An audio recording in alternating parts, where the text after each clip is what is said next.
ख्वाबों की तकमील। दुनिया में सबसे पहला इंसान बाबा आदम अलैहिस्सलाम है और उसके बाद अम्मा हुआ। उनके बाद दुनिया में हर आने वाला बच्चा आदम अलैहिस्सलाम की कॉपी या इंस्पायरेशन है। बाज़ औक़ात तो ट्विंस की शक्ल में रीमेक भी हो जाती हैं, मगर उसके दिमाग में ख्वाब अपने अपने हैं। ज़िंदगी गुजारने के लिए बहुत से शोबे हैं। कोई वकील बनना चाहता है तो कोई डॉक्टर, कोई पुलिस वालों से इंस्पायर होकर पुलिस वाला बनना चाहता है तो कोई वतन अजीज़ की हिफाजत करने वाला फ़ौजी। यानी बेशुमार शोबा जात हैं दुनिया में। एक गरीब लड़का तालीम की कमी के बायस ड्राइविंग सीखना चाहता है तो उसके लिए ड्राइविंग इंस्टीट्यूट हैं, मगर वो फीस ना होने के बाद प्रैक्टिकली किसी ड्राइवर का क्लीनर बनकर किसी ड्राइवर से ड्राइविंग सीखता है। एक टाइम पे खुद अपने पाँव पे खड़ा होकर खुद उस्ताद ड्राइवर बनता है। इसी तरह मेरा काम यानी फ़िल्म राइटिंग भी है। मेरे वक्त में तो मास कम्युनिकेशन का पाकिस्तान में नामो निशान नहीं था, लिहाजा मुझे ड्राइवर के क्लीनर की तरह अपने उस्ताद राइटर सैयद ग़ुलाम मोहिउद्दीन अल मरूफ सैयद नूर साहब का असिस्टेंट बनकर फिल्मी राइटर का काम सीखना पड़ा। 5 साल की कड़ी मेहनत और मुशक्क़त के बाद फिल्म राइटर बनने में कामयाब हुआ और अब तक उर्दू, पंजाबी और पश्तो फिल्मों की तकरीबन 250 के करीब फिल्में लिख चुका हूँ। जिस तरह किसी बड़े आदमी में कीचड़ उछालकर इंसान खुद को जीनियस साबित करने की नाकाम कोशिश करता है, हालांकि वो हसद की आग में जलकर मुनाफ़िक़त कर रहा होता है। मेरे उस्ताद की कामयाबियाँ देखकर उसे लोगों ने चरबा राइटर यानी कॉपी राइटर का भी खिताब दिया, लेकिन मैं ऐसी फिल्मों को जानता हूँ जो नूर साहब की हूबहू कॉपी करके इंडियन फिल्म मेकर्स ने पैसे कमाए। उनकी फिल्म इंडस्ट्री को सनत का दर्जा दिया गया और वो कॉपी या रीमेक को बुरा नहीं समझते। जिस कारोबार से उन्हें पैसा मिलता है वो करते हैं। आजकल तो हिंदी इंडस्ट्री तामिल, मलयालम और कन्नड़ा फिल्मों को कॉपी कर रहे हैं और तामिल, तेलुगु वाले English, Italian, Korean, Chinese, French फिल्मों की कहानियाँ कॉपी करते हैं। हमारे यहाँ सिरे से फिल्म लाइन को इंडस्ट्री ही नहीं तस्लीम करते, फिर भी अपने वसाइल से फिल्में बनाकर फिल्म लाइन को ज़िंदा रखे हुए। पिछले दिनों मैंने एक वीडियो बनाई थी कॉपी, इंस्पायरिंग और रीमेक पे। तो एक साहब पे दर पे अपने कल इल्मी की वजह से मेरी 2-4 फिल्मों को इंस्पायर और कॉपी किए जा रहे थे। मैंने उसको जवाब तो दे दिया, मगर फिर मेरे ज़हन में आया कि ये एक और वीडियो बनानी चाहिए। जिस तरह वकील के पास एक मर्डर का केस आता है तो वो वकालत की बुक्स में से ऐसे मर्डर केस तलाश करता है और पुराने वकला के दलाइल और जज साहबान के फैसले अपने मर्डर केस में दलाइल के तौर पे पेश करके मुलजिम को बचाता है और बेगुनाही साबित करता है। इसी तरह फिल्म की स्टोरी भी लिखी जाती है। ये कोई नावल या शॉर्ट स्टोरीज़ की तरह अपनी मनमानी नहीं की जाती। महीनों एक स्क्रिप्ट पे डायरेक्टर, राइटर, प्रोड्यूसर या फिल्म के किसी और शोबे से तल्लक रखने वाले लोग बहस मुबासा करते हैं। कभी कभी तो बिल्कुल अनफिट स्टूडियो से किसी का तल्लक नहीं होता तो वो भी मशवरे दे रहा होता है, फिर जाके फिल्म की कहानी फाइनल की जाती है। उसके बाद जब फिल्म सेट की जीनत बनकर शूट होती है तो वहाँ भी किसी एक्टर की मुदाखलों से कहानी और मुकालमों में रद्दबदल किए जाते हैं।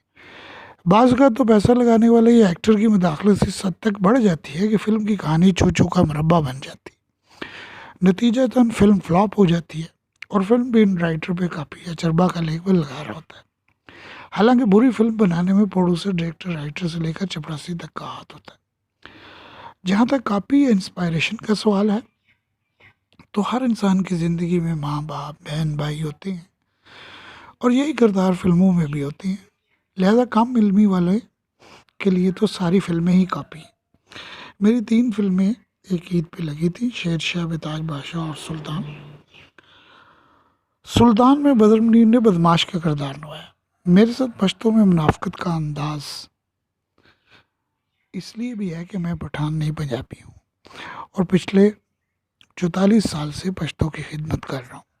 शेरशाह और सुल्तान का बैकग्राउंड करने वाले हसनी ने उस वक़्त लोगों को कहना शुरू किया कि दोनों फिल्मों की स्टोरी सेम यानी कॉपी है। अरे भले मानस, तो अवाम पागल है जो उसी ईद पे पलवशा में सुल्तान और नॉवल्टी सिनेमा में शेरशाह को सुपर हिट करार देती है। मसला क्या था कि एक फिल्म में बदतमीज यंग टोल्ड बदमाश है और दूसरी फिल्म में यंग बदमाश का किरदार होने की वजह से उन साहब ने फतवा सादर कर दिया कि ये काफ़ी है। हद है ऐसे हसद करने वाले मुनाफिकों की।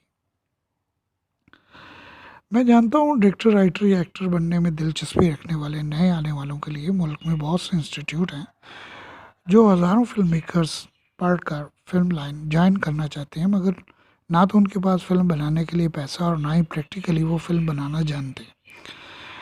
ऐसे में लाहौर के फिल्म स्टूडियो में बहुत से मास कम्युनिकेशन के स्टूडेंट्स प्रैक्टिकल के लिए सीनियर फिल्म मेकर से टाइम लेकर सवाल जवाब का सेशन करते हैं, और बाद सीनियर फिल्म मेकर्स को तो अपने कॉलेज में बुलाकर लेक्चर भी दिलवाते हैं और बदले में उन सीनियर्स की ऑनर में रुपयों का लिफाफा भी देते हैं। मैंने भी बहुत से स्टूडेंट्स को सवाल जवाब के ज़रिए उनका ख्वाब पूरा किया है, लेकिन जो अखाड़े में पहलवान का हाल जाने बगैर मशवरे देते हैं, यकीनन उनको होश के नाखन लेने चाहिए। सबसे पहले तो फिल्म कैमरा एंगल से लिखी जाती है, ना कि जो दिमाग में आए लिखते जाओ। उसके लिए मेरे दिमाग में है कि नए आने वालों के लिए मैं फिल्म डायरेक्शन और राइटिंग सिखाने के लिए एकेडमी बनाऊं, मगर डर इस बात का है कि नए लोगों के साथ फ्रॉडियों ने इतने फ्रॉड किए हैं कि असल काम जानने वाले भी फिल्म लाइन का ख्वाब देखने वालों को फ्रॉड ही लगेंगे। जाहिर है आप तालीम हासिल करते हैं तो मास्टर को फीस देकर पढ़ते हैं, लिहाजा मैं फीस भी ले आपके ख्वाबों की तबीर आपको नहीं दिखा सकता, और ना ही मेरे पास इतना टाइम है कि मैं हर किसी के कमेंट का जवाब दूं। अगर कोई रिस्पेक्टफुली कमेंट नहीं कर रहा तो मजबूर ब्लॉक का ऑप्शन मेरे पास है। ये वीडियो बनाने का मकसद सिर्फ इतना है कि जो कोई राइटिंग या डायरेक्शन सीख रहे हैं उन्हें ये इल्म होना चाहिए कि ये महंगा सौदा है। मैंने बहुत से मास कम्युनिकेशन के पढ़े लिखे अफराद को देखा है कि फिनांस ना होने की वजह से वो फिल्म नहीं बना रहे, किसी और शोबे में जॉब कर रहे हैं। लिहाजा आप भी राइटर डायरेक्टर या एक्टर बनना चाहते हैं तो आपको मस्ट फाइनेंस की ज़रूरत पड़ेगी, क्योंकि कोई आपके जेहन पे लाखों करोड़ रुपए लगाकर घाटे का सौदा नहीं करेगा।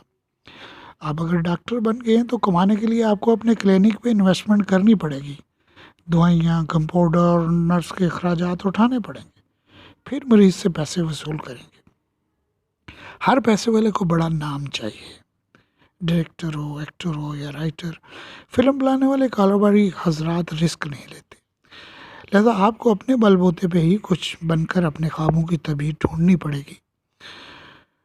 फिल्मी टीवी बाई सलीम मुराद को सब्सक्राइब करके घंटी के निशान को ज़रूर दबाइएगा, क्योंकि मैंने नोटिस किया है कि घंटी का निशान ना दबाने की वजह से आप तक मेरे चैनल के नोटिसेस नहीं पड़ते, इसीलिए कम व्यू पड़ते हैं और ज़्यादा व्यू होने के लिए काफ़ी टाइम लगता है।